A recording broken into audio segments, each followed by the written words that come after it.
We have two deaths today, one in each of their respective universes. Of course, Marvel and DC, the big ones. Of course, we're going to start with Captain America.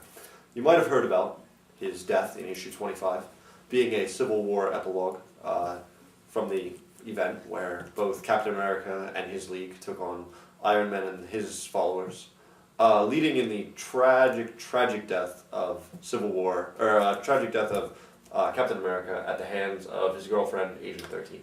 Yeah. Basically, this proves that while you should keep your friends close, you should probably keep your enemies closer. Yeah, that's a true statement right there.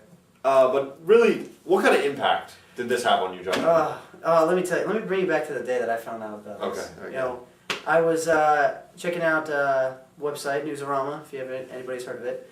Very good. And great website, by the way. But you know, I was reading and a big article came up and it just said Death of Captain America. And I was like, no, this has got to be a what if, or this has got to be in an ultimate universe. And it was in the normal continuity of the universe. This is the death of a dream. And you know, I never thought I'd see that because you know you don't kill off a major character. Yeah, Steve Rogers has been with us since World War II. Yeah, I mean they brought him back for crying out loud. Yeah. I mean you freeze the man and then you bring him back. It's like okay. Right. Kill him off a couple years later. It's like okay. But you know, I couldn't get around it. You know, I had to get the issue. This was a major death. Yeah, I called my local comic book store and I had to get the issue. It was actually on back order because of the overwhelming popularity of this issue and this event, and it just it brought a tear to my eye. I'm not gonna lie. And it got you to collect the series. It did. Am I right? I mean, I was always a Captain America fan. Don't get me wrong, folks. But I mean, this issue solidified my getting it, and it was. It's like now, I mean, the story's going great so far, but it's just, it doesn't feel the same without the original Steve Rogers Captain America. And it's just, it feels like I lost someone close to me. Now, finally, we did get a Captain America back after issue after issue. Yeah, it was insane. It was long, but finally, Captain America's sidekick, who we thought was dead, actually wasn't. He became the new Captain America, a far more realistic one. Nice thing, Alex Ross did draw up the outfit. Cool. That was very neat. Yeah. So some of the issues do feature his art. But really, the main thing we want to address right here, because I think the fans care, is there a resurrection in the future for Steve Rogers? Or is Bucky the new Captain America? Do we have the Winter Soldier being the Captain America now? Like, because he does fit the time period. Steve was just too old. Do we see a resurrection? Or should we just buy old, you know what I'm saying? No, I want to say that we're going to have a resurrection because I want him back. But, you know, the way they have been bringing Bucky, making him like a real strong character now, instead of this, you know, brainwashed, evil, you know, anti-hero, I should say. Well, thanks to the Cosmic Cube, that's not a problem anymore. But, I mean, it's looking like they're trying to make him stand on his own. And be, like, taking up the mantle of, like, a father figure in his life. Yeah. And, you know, with that, I'm cool. I'm glad that even though he has a gun now, he doesn't kill, he just incapacitates his victim. But I mean, well, when you're battling superhumans, I mean, you gotta be prepared. Yeah. I mean, we're not everyone like Cap has this, you know, perfect super soldier serum. Exactly. I mean, he does have a robotic arm, and he has a lot of athletic ability. But I mean, when you're going against superhuman, once again, yes or no, resurrection? I'm gonna have to say no. I agree. No. Yeah, it's sad, but it's true. Next person.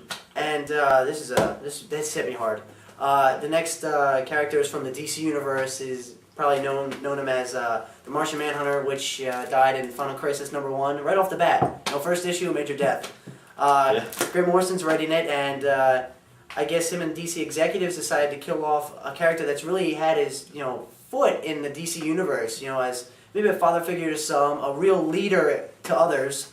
And but basically the last of his race. Yeah, and he was trying to find his part in this whole DC universe, being the last of his race and just an overall alien. And you really got to like him. I think he was in almost every incarnation of the Justice League. He was a staple in there. Now, were you upset that Libra, a low-named villain, killed him? It wasn't Lex Luthor. It wasn't any Justice League villain. It was Libra. I mean, yeah. We just brought him back. It's like maybe like a C-list villain who hasn't been seen in years. You bring him back, and he's the one that kills him. And even the way they killed him off in a not even a full page. Like in one of these panels. Yeah, though it was sad. It was sad. He screamed his wife's name. Yeah, but it's just. it was touching. It was touching, but it could have been more. Yeah, and anxious to see what this Rec Room one-shot has to do with his funeral, but, I mean, just to kill him off with not even a page. Right. Folks, it was, I mean, if you haven't seen it, in my mind, it's disgusting. Once again, though, question: Resurrection. Coming back? Are we gonna see the Manhunter again? I think we are going to see the Resurrection because of the fans' popularity in this character, or of his popularity in the fans' eyes. Alright, you have popularity. I've got two legitimate reasons. First of all, I mean, I don't know if you're a hardcore fan, but if you've at least seen DC New Frontier, I mean, we're looking at great. He has gone through not only space but time. Yeah. He does not belong in our time stream. He's like, he's like Booster Gold or whatever. You know what I'm saying? He's like tons of other superheroes that do not belong in this time stream. So I mean, second of all, so time sort of lets him be moldable like that. Second of all, in issue 2, Superman's giving the funeral on Mars with Jon Stewart, oxygen protected, and what does he say? We pray for his resurrection. Who ends a ceremony with "We pray for his resurrection"? Writers not doing their job, or what? Maybe two reasons. One, they did that maybe 2-page panel of his funeral or whatever you call that. You call it a funeral. Yeah, if you call it. Wow, that was bad. Damn DC, I'll tell you. But, I mean, maybe because they have the Rec Room one-shot coming out, and that's going to be the whole thing of his funeral and his last wishes. He wants to have the Justice League bestow for the Earth or whatever. But another thing I thought, maybe Grant Morrison thought if he killed off one of the major characters, fans might not want to pick up the upcoming issues because he already made, in their minds, maybe a mistake. Right. So maybe that was his way, or the writer's way, or DC's way, I should say, of trying to get the fans to say, wait, hold on, just because we killed him off now doesn't mean he's not going to come back like Green Arrow did, like Hal Jordan did. Right. So, I mean, he's a big guy. You just can't kill him off without a one-page panel and just have him be dead forever. Well, he's getting his own miniseries, but... Yeah. So Resurrection, yeah? I believe so. Yeah, me too. I wholeheartedly agree. Resurrection, Martian Manhunter's coming back, Captain America, buy your issues, because he's gone. Yeah.